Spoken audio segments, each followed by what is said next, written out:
जी हां, आप देख रहे हैं न्यूज नेशन की एक खास कवरेज जिसमें सवाल यही कि बंगाल आखिर जीत कौन रहा है और ग्राउंड रिपोर्टर जो ग्राउंड जीरो पर हमारे मौजूद हैं वो दरअसल में क्या कुछ अब तक महसूस कर पाए हैं। अलग अलग लोगों के जहन में अलग अलग सवाल हैं पश्चिम बंगाल की सियासत को लेकर। उन्हीं तमाम सवालों के जवाब आज तलाशने की कोशिश हम कर रहे हैं अपने सहयोगियों के साथ, एक खास एक्सपर्ट पैनल के साथ। 5 सवालों के जवाब अब तक हम तलाश चुके हैं, कुछ और सवाल हैं उनके जवाब भी तलाशेंगे। 2 खास मेहमान हमारे 2 सहयोगी हमारे साथ जुड़ चुके हैं अब, और हमारे साथ हैं विकास चंद्रा जो लगातार पश्चिम बंगाल को कवर कर रहे हैं, ग्राउंड जीरो की क्या कुछ हकीकत है वो आप तक पहुंचा रहे हैं। राकेश पांडे हमारे सहयोगी जुड़ चुके हैं जो पश्चिम बंगाल को कवर कर चुके हैं। मैं अगले सवाल पर आऊं उससे पहले पिनाज, हम अजदुद्दीन ओवैसी की बात कर रहे थे, अब्बास सिद्दीकी की बात कर रहे थे। आपने इस पहलू को थोड़ा करीब से देखा है, क्या कुछ तस्वीर आपको नजर आती है बहुत संक्षेप में? जी, मैं ये कहूँगी कि ये दोनों जो हैं वो ममता को नुकसान तो पहुंचा ही रहे हैं, और ओवैसी तो ज़्यादा नहीं क्योंकि यहाँ का बंगाली मुसलमान है, वो बांग्ला भाषा बोलता है और बहुत सारे ऐसी चीज़ें हैं, कस्टम्स जो हैं जो हिंदुओं से मिलते जुलते, बंगाली हिंदुओं से मिलते जुलते भी फॉलो करता है। तो वो ओवैसी तो नहीं, लेकिन हाँ क्योंकि ओवैसी हिंदी और उर्दू में भाषण देते हैं, यहाँ बंगाली मुसलमान है तो उतना इन्फ्लुएंस ओवैसी का नहीं है। लेकिन हाँ, अब्बास सिद्दीकी जो है वो ममता के लिए ज़रूर एक सरदर्द बन सकते हैं। उससे बड़ा सरदर्द ये हो रहा है कि लेफ्ट के पास जब अब्बास सिद्दीकी जाते हैं, लेफ्ट और कांग्रेस के पास, तो सेकुलर इमेज जो है लेफ्ट और कांग्रेस की वो हो जाती है कि देखिए इन्होंने भी मुस्लिम अपीजमेंट को अपना लिया है ममता की तरह से। तो हिंदू वोटर जो है वो फिर और ज्यादा पोलराइज्ड हो जाता है कि कांग्रेस और लेफ्ट भी मुस्लिम अपीजमेंट कर रहे हैं, ममता भी मुस्लिम अपीजमेंट कर रही है, तो सिर्फ एक ही पार्टी है जो हिंदुओं का उत्थान करेगी, वो है बीजेपी। तो इस तरह से पोलराइजेशन होकर ममता को और ज्यादा नुकसान होता है। चलिए अब अगले सवाल पर बढ़ते हैं, और अगला सवाल यह है कि क्या कांग्रेस लेफ्ट के चलते टीएमसी को नुकसान होने जा रहा है? एनके सिंह सर, सबसे पहले आपसे इस सवाल का जवाब, फिर मैं मनोज सर के पास आता हूं। कांग्रेस और लेफ्ट अगर साथ मिलकर चुनाव लड़ रही है तो क्या इससे टीएमसी की मुश्किलें कुछ बढ़ रही हैं?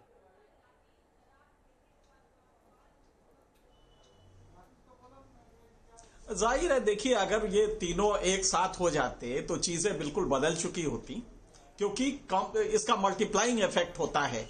जब कई कोएलिशन एक साथ लड़ते हैं तो भरोसा जनता का, वोटर का ज्यादा बढ़ता है उस कॉम्बिनेशन पे। लिहाजा अगर ये साथ लड़ते तो एक बड़ा फ्रंट बनता, और जो वोट बन रहे हैं जानते हैं विनेबिलिटी पॉइंट क्रॉस करने के लिए अगर मान लीजिए 8%, 9% भी वोट ये ले जाते हैं, 6% भी ले जाते हैं, तो ये अगर इधर शिफ्ट होते तो आप समझ सकते हैं कि विनेबिलिटी पॉइंट क्रॉस करने में कितनी आसानी, और सीटों में तब कन्वर्जन कितना तेज होता।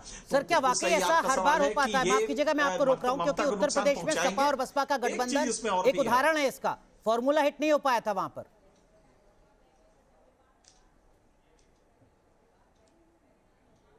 हाँ नहीं, देखिए हमेशा नहीं होता है, ये वही तो कह रहे हैं ना कि हमेशा नहीं होगा, क्योंकि और भी फैक्टर काम करते हैं। जैसे कि मान लीजिए कि आप इसको लीजिए कि फुरफुरा शरीफ का प्रभाव कितना पड़ेगा, उबैदुल्ला का कितना पड़ेगा।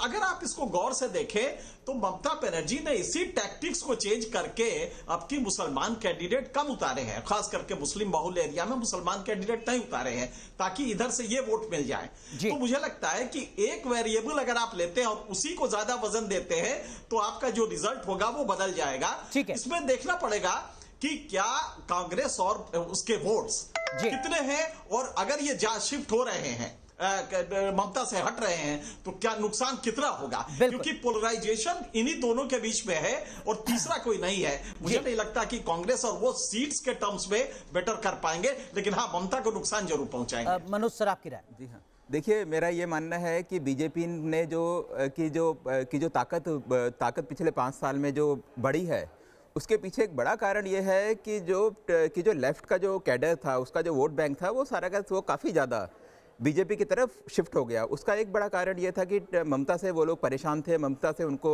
कोई खास हमदर्दी नहीं थी। तो और आज की डेट में जो लेफ्ट का जो वोटर रह गया है, वो वोटर भी ममता को वोट देगा। जिस तरह से वहाँ के लेफ्ट का जो कैडर है उसके मन में ममता के लिए हेटर्ड है, क्योंकि बंगाल में जो एक जो पॉलिटिक्स है जो बाकी जगह से अलग है, वो ये है कि बंगाल में जो पॉलिटिकल पार्टी का कैडर होता है, वो पॉलिटिकल पार्टी के कैडर को फाइनेंशियल बेनिफिट होता है उस पॉलिटिकल पार्टी के साथ। जब फॉर एग्जांपल जिस समय लेफ्ट पावर में थी तो लेफ्ट का जितना भी कैडर था उसका कहीं ना कहीं से फाइनेंशियल गेन लेफ्ट के पावर में होने के कारण था। लेकिन ममता बनर्जी के कारण वो हट गया, ममता ने लेफ्ट को काफ़ी दबाया और वो जो वोटर है वो वोटर सारा का सारा बीजेपी की तरफ शिफ्ट हो गया। जी। अगर आज कोई अलायंस होता या टीएमसी सॉरी ये लेफ्ट का और कांग्रेस का अलायंस नहीं होता तो और अगर ये तीन पार्टियों का अलायंस होता वो वोटर टीएमसी के पास जाता, ममता बनर्जी को वोट देता, मुझे उसमें एक डाउट है। आपको संशय लगता है? हाँ, दूसरी चीज ये है कि ये एक हाईली पोलराइज्ड इलेक्शन है। जो उनका हार्डकोर डेडिकेटेड वोट बैंक है या जो कैडर है वही उनको वोट देगा, बाकी लोग या तो ममता की तरफ हैं या फिर मोदी की तरफ हैं। विकास चंद्रा, अगला सवाल मैं आपसे शुरू करूंगा और सवाल यह है कि बंगाल में ममता बनर्जी पिछले 10 साल से सत्ता में, किसी भी चुनाव में एंटी इनकम्बेंसी यकीनन एक बड़ा फैक्टर होता है। बंगाल का इतिहास ऐसा नहीं है, यहाँ लेफ्ट ने एक लंबे वक्त तक राज किया है, कई दशकों तक राज किया है, लेकिन क्या इस बार किसी तरीके का एंटी इनकम्बेंसी आपको नजर आ रहा है ममता बनर्जी के खिलाफ पश्चिम बंगाल में? विकास चंद्रा जी देखिए, जब पहली बार ममता बनर्जी सत्ता में आई थी तो उस विधानसभा चुनाव को भी मैंने कवर किया था और पिछले विधानसभा चुनाव को भी कवर किया था। तो उससे बिल्कुल इस बार का विधानसभा चुनाव का चरित्र बिल्कुल अलग है। एंटी इनकम्बेंसी की बात नहीं, यहाँ सिर्फ और केवल सिर्फ पोलराइजेशन दिखाई दे रहा है। जिन इलाकों में मैं अभी हूँ, अगर उसकी बात करें नादिया की, मालदा की, मुर्शिदाबाद की, बहरामपुर की, इन इलाकों की अगर हम बात करें तो यहाँ साफ तौर पर हिंदू मुसलमान में बंटवारा दिखाई दे रहा है। क्योंकि ये जो इलाके हैं यहाँ पर, और खासतौर पर कहीं भी अगर पश्चिम बंगाल में जहाँ मुस्लिम आबादी ज्यादा है तो वहाँ सहज तौर पर हिंदू लामबंद दिखाई दे रहे हैं और मुस्लिम भी लामबंद दिखाई दे रहे हैं। उनके लिए एंटी इनकम्बेंसी और विकास कोई मुद्दा नहीं है। सहज तौर पर लोग बात करते हैं कि ममता बनर्जी से निजात पाना है तो दूसरा खेमा कहता है कि ममता बनर्जी को ही लाना है। तो जबरदस्त लामबंदी यहां दिखाई दे रही है। हालांकि बीजेपी यहां बहुत कम जगह पर दिखाई देती है, काम करते हुए सिर्फ हिंदू जागरण मंच, विश्व हिंदू परिषद, आरएसएस के लोग दिखाई देते हैं, लेकिन वो धरातल पर वही काम कर रहे हैं। तो इन इलाकों में एक जबरदस्त पोलराइजेशन दिखाई दे रहा है, जो सिर्फ इस आधार पर सोच रहे हैं कि ममता बनर्जी के आने के बाद इन इलाकों में हालात कितने हिंदुओं के लिए खराब हुए हैं। तो इस एंटी इनकम्बेंसी के बजाय इन मामलों पर ज्यादा लोग विचार करते नजर आ रहे हैं। बिल्कुल राकेश, देखिए विकास चंद्रा बता रहे हैं कि हिंदू बनाम मुसलमान मुद्दा एक बड़ा है कुछ पॉकेट्स में। आपने भी पश्चिम बंगाल के कई पॉकेट्स को कवर किया है। क्या विकास या एंटी इनकम्बेंसी कहीं आपको मुद्दे के तौर पर नजर आता है?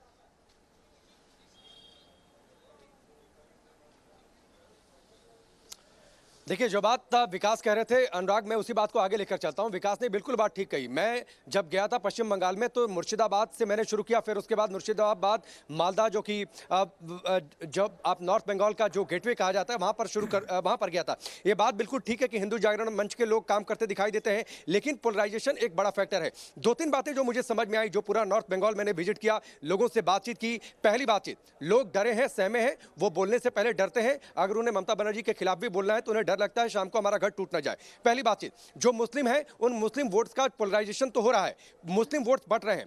जब ममता बनर्जी लेफ्ट को हराकर सत्ता में आई थी तो उस समय मुस्लिम वोट एक तरफा उन्हें मिले थे और ये एक बड़ा फैक्टर था। 70 से ज्यादा सीटों पर सीधे प्रभाव डालता है मुस्लिम वोट बैंक। हार जीत का फासला वो तय करता है, लेकिन पीर ज्यादा आबाद सिद्दीकी जिनका जिक्र हो रहा है और यहां पर मुस्लिम वोट बढ़ते हैं, इस बात का एहसास ममता बनर्जी को है, तभी उन्होंने अपने मुस्लिम कैंडिडेट की संख्या कम कर दी। कई सारी मुस्लिम बस्तियों में डेवलपमेंट का मुद्दा क्या कहीं आपको नजर आया? थोड़ा ये मैं आपसे समझना चाह रहा था। क्या डेवलपमेंट नहीं हुआ है, इसको लेकर नाराजगी लोगों में नजर आई? क्या ऐसी कोई स्थिति आपको दिखी? नहीं, बिल्कुल बिल्कुल नाराजगी समझ में आई। कूच बिहार में मैं गया, लोगों ने कहा कि कोई काम नहीं हुआ है। इतना बढ़िया वो इलाका है, कूच बिहार का अपना राजनीतिक इतिहास है, राजवंशी वहां पर बड़ा मुद्दा रहे। कई सारी मुस्लिम बस्तियों में गया, लोगों ने ये आरोप लगाया कि सिर्फ उन्हीं लोगों का काम हुआ, मुस्लिमों में भी जो टीएमसी के साथ खड़े थे, जो दूसरी पार्टियों के साथ खड़े थे, उनका कोई भी काम नहीं हुआ। आमतौर पर लोग इस बात को लेकर कहते नजर आए कि काम होता है लेकिन उसके बदले पैसा देना पड़ता है, कटमनी देनी पड़ती है। तो आखिरकार ये विकास कैसा? अगर आपको घर बनाना है, एक आम आदमी की जरूरत है कि उसे घर चाहिए, लेकिन घर बनाने के लिए अगर आपको 60,000 रुपए मिलते हैं तो उसमें से 10,000 रुपए जो ग्राम पंचायत में टीएमसी के लोग बैठे हुए हैं उनको देना पड़ता है। तो ये बात तो सही है कि जिस तरीके से वोटर्स वहां पर पोलराइज्ड हैं या फिर वोट बैंक जिस तरीके से बटा हुआ नजर आ रहा है, विकास भी बटा हुआ है और जो लोग टीएमसी के साथ खड़े होते हैं उनका तो काम हो जाता है, चाहे सरकारी दफ्तरों में जाएं, चाहे उनके इलाके में रोड बननी है या फिर दूसरा काम होना है। लेकिन अगर वो लोग जो लोग टीएमसी के साथ नहीं खड़े हैं उनके साथ विकास की कोई तस्वीर मुझे तो कम से कम नजर नहीं आई, जितना मैंने समझा और जितना मैंने लोगों से बातचीत की। सर, आप आर्थिक पहलुओं को थोड़ा बेहतर तरीके से समझाते हैं। जब हम पश्चिम बंगाल को देखते हैं तो वो विकास के कई मायनों में बहुत पीछे नजर आता है। क्या ये एक वजह है जिससे आप इत्तेफाक रखते हैं, जिसके चलते डेवलपमेंट को लेकर हो सकता है लोगों के जहन में सवाल हो? हालांकि ममता बनर्जी कहती हैं कि हमने तो बदल दिया पश्चिम बंगाल को। देखिए, मेरा ये मानना है कि डेवलपमेंट तो एक इशू होता ही है, खासतौर से जब 2 टर्म किसी की सरकार चले तो लोगों में एक एंटी इनकम्बेंसी जरूर आती है, क्योंकि लोगों को जो एक्सपेक्टेशन होते हैं 2 टर्म में, वो 2 टेन्योर में वो एक्सपेक्टेशन पूरे नहीं हो पाते हैं। और जहाँ तक डेवलपमेंट की बात है, हर किसी को चाहिए कि उसकी आर्थिक उन्नति हो, उसको नौकरी मिले, इंडस्ट्रीज आएँ, और बंगाल में भी लोगों की ये इच्छाएं तो होंगी। और ख़ास तौर से पोलराइजेशन, मतलब अगर हम धार्मिक उसकी बात करें तो वो तो एक इशू है ही है। मेरे ख्याल से डेवलपमेंट भी एक बहुत बड़ा इसमें एक इशू है, एक मुद्दा है। चलिए, अगला सवाल तृणमूल कांग्रेस से सीधे तौर पर जुड़ा हुआ है, क्योंकि पश्चिम बंगाल में ममता बनर्जी बार बार ये कह रही हैं कि मीर जाफर को सबक सिखाओ। मीर जाफर उन लोगों को कह रही हैं जो कल तक उनके साथ थे लेकिन आज बीजेपी के कमांडर हैं। सवाल यह है कि क्या मीर जाफर फैक्टर ममता को इस चुनाव में ले डूबेगा? बहुत संक्षेप में पिनाज, अगर आप इस मुद्दे को बता सके, क्या कुछ आप समझ पा रही, क्योंकि तृणमूल कांग्रेस का साथ छोड़ने वाले नेताओं की लिस्ट बहुत लंबी है। पिनाज, तो सवाल मीर जाफर फैक्टर से जुड़ा हुआ है, सवाल ममता बनर्जी से जुड़ा हुआ है, सवाल तृणमूल कांग्रेस से जुड़ा हुआ है। विकास, अगर आप सुन पा रहे हैं तो बहुत संक्षेप में। जी बिल्कुल है, इस तरीके के क्या है, क्योंकि मीर जाफर को सबक सिखाओ। लेकिन एक यहाँ बड़ा इंटरेस्टिंग पहलू यह है कि आखिर मीर जाफर का पहली बार एग्जाम्पल ममता बनर्जी ने क्यों दिया? क्योंकि देखिए, ये कि यहाँ बंटवारा दिखाई देता है बांग्ला भाषी मुसलमान और उर्दू भाषी मुसलमान, और उर्दू भाषी मुसलमानों को मीर जाफर से जोड़कर देखा जाता है और माना जा रहा है कि असदुद्दीन ओवैसी की वजह से इस बार उर्दू भाषी मुसलमान जो है ममता बनर्जी के खेमे में नहीं जा रहा है। तो इस बार शायद ममता बनर्जी ने इसीलिए मीर जाफर का उदाहरण दिया है। लेकिन जो लोग उनकी पार्टी छोड़ करके या तो बीजेपी का दामन थाम लिए या कहीं और चले गए, उसको लेकर के जो ममता बनर्जी बयान दे रहे हैं, मैं यहाँ लोगों से जब बात करता हूँ तो लोग इसमें बात तो करते हैं, क्योंकि यहाँ के लोग राजनीति में इंटरेस्ट बहुत ज्यादा लेते हैं, लेकिन वो बहुत ज्यादा इससे प्रभावित नजर नहीं आ रहे हैं। जिन इलाकों का दौरा मैंने किया उसमें बहुत ज्यादा प्रभावित नजर नहीं आ रहे हैं। जैसे शुभेंदु अधिकारी, जिसका नाम बहुत बड़ा है, लेकिन लोग ये नहीं कह रहे हैं। जैसे शुभेंदु अधिकारी की बात आती है तो तपाक से 10 में से 4 लोग ये कह देते हैं कि ममता बनर्जी भी तो कांग्रेस की मीर जाफर हैं।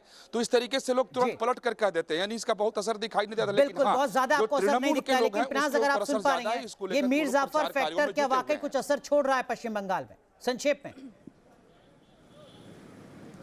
जी, मैं विकास की बात से बिल्कुल इत्तेफाक रखूंगी कि ये फैक्टर जो है कोई बहुत ज़्यादा असर नहीं है। हर नेता का अपना एक अलग जो पूरा का पूरा बेस है, जो अपनी पूरी की पूरी फैन फॉलोइंग है, वो आप उससे नहीं छीन सकते हैं। हाँ, ममता ने एक स्मार्ट मूव ये किया है कि जब उन्होंने खुद को नंदीग्राम में शुभेंदु अधिकारी के सामने उतार दिया तो उन्होंने शुभेंदु अधिकारी को लिमिट कर दिया, क्योंकि शुभेंदु भी चाहते हैं अगर ममता के सामने लड़ाई है तो वो अपने इलाके में उन्हें उतनी तवज्जो देनी पड़ेगी। तो कहीं ना कहीं लिमिट करने की कोशिश की है। लेकिन अगर आप इस तरह से कहें कि उनको आप गद्दार बताएं, उनको आप ये कहें, तो ये बिल्कुल भी नहीं है लोगों के जहन में, क्योंकि वो एक ग्राउंड से जुड़े। चलिए, समय थोड़ा कम है, लेकिन सवाल कुछ और है। सवाल ये कि ममता बनर्जी की सरकार बनने के बाद क्या सिर्फ मुसलमानों का ध्यान दिया गया, सिर्फ मुस्लिम तुष्टीकरण की बात हुई? बहुत संक्षेप में विद्या, आप अपने अनुभव को अगर साझा कर सकें मुस्लिम तुष्टीकरण के सवाल पर। बिल्कुल अनुराग, ये खुलकर लोग बोलते हैं, अब तो खुलकर बोलने लगे हैं। मैं पिछली बार आया था तो इतना खुलकर नहीं बोल रहे थे, लेकिन इस बार जब मैं घूम रहा हूं पश्चिम बंगाल में, और मुझे लग रहा है कि जितने हम सभी लोग हैं इनमें सबसे ज्यादा ग्राउंड में घूम घूम कर लोगों से मैंने बात की है और लोगों तक पहुंचा हूं, ग्राउंड रिपोर्टिंग की है, तो खुलकर लोग अब कह रहे हैं। और ये बात तो प्रमुखता से लोग कह रहे हैं कि भाई, एक को आपने दामाद बनाकर रखा हुआ था और दूसरी तरफ दुर्गा पूजा जब होने जा रही थी तो उस पर भी आप रोक लगा दे रही थी। तो ये तमाम बातें लोगों के जहन में है और इसको लोगों ने अपने दिल में, मन में, दिमाग में घर किया हुआ है और इसका असर भी दिखाई देगा। और यही वजह है कि पश्चिम बंगाल में अब 2 धड़े में लोग हैं। एक तरफ प्रधानमंत्री नरेंद्र मोदी के लिए लोग अपनी चाहत बयां करते हैं, और दूसरी तरफ टीएमसी का जो खेमा है और टीएमसी के जो लोग हैं वो अड़े हुए हैं। एक और खेमा है जिसका जिक्र आप कुछ देर पहले कर रहे थे, थोड़ा सा मैं उसके बारे में बता देता हूं। देखिए, लेफ्ट और जो गठबंधन है, दरअसल कुछ लोग ऐसे हैं टीएमसी से जो अब पहले तो लेफ्ट से आए थे टीएमसी में, लेकिन उन्हें लग रहा है कि नहीं, लेफ्ट ही अच्छा था, तो वो लोग लेफ्ट की तरफ ध्यान दे रहे हैं, लेफ्ट की तरफ जाने की कोशिश कर रहे हैं। लेकिन बहुत सारे लोग ऐसे हैं जिन्हें ना तो लेफ्ट भाया ना टीएमसी भाई, अब वो बीजेपी की तरफ हैं, तो मूव हो रहा है। और लेकिन मुस्लिम तुष्टीकरण एक बड़ा मुद्दा विद्यानाथ झा आपको नजर आता है पश्चिम बंगाल में। राकेश, यही वो सवाल था जिस पर चर्चा हम कुछ वक्त पहले कर रहे थे। क्या आपको भी लगता है एक बड़ा मुद्दा?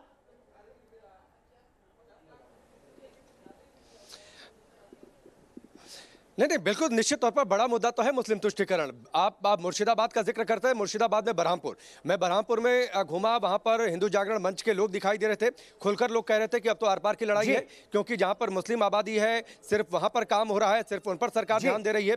अल्पसंख्यक मामलों से जुड़ा मंत्रालय ममता बनर्जी ने अपने साथ रखा था, अलग अलग सैलरी और भत्तों का ऐलान कर दिया था, हालांकि बाद में कोर्ट से उस पर रोक लग गई थी। तो ये तो आप कहीं भी घूम लीजिए, लेकिन ममता बनर्जी के लिए मैं खत्म करता हूं अपनी बात, लेकिन ममता बनर्जी के लिए मुश्किल ये है कि इस बार मुस्लिम वोट बैंक भी बट रहा है। एक जो लेफ्ट वाम और पीरजादा अब्बास सिद्दीकी का जो गठबंधन है, वहां पर भी मुस्लिम वोट डिवाइड हो रहा है। तो कितना उनके साथ स्टिक करेगा, ये कैलकुलेशन उन्हें निश्चित तौर पर परेशान कर रहा है, जिसका जिक्र मैंने पहले किया था। इसीलिए उन्होंने अपने मुस्लिम कैंडिडेट्स की संख्या घटा दी थी। जी, आखिरी सवाल जो है वो दरअसल में पश्चिम बंगाल के भविष्य को लेकर है, क्योंकि पश्चिम बंगाल में एक स्पेशल करेक्टर लंबे वक्त से दिख रहा है और वो है चुनावी हिंसा। हर दिन बमबाजी की खबर। सवाल ये कि क्या इस चुनाव के बाद हिंसा की राजनीति पश्चिम बंगाल में खत्म होने जा रही है? ये इस वक्त का एक बड़ा सवाल है। बहुत संक्षेप में विकास चंद्रा, अगर आप बता सकें, ये लोगों के जहन में मुद्दा है क्या कि इस चुनावी हिंसा से हमें कब राहत मिलेगी? ये देखिए,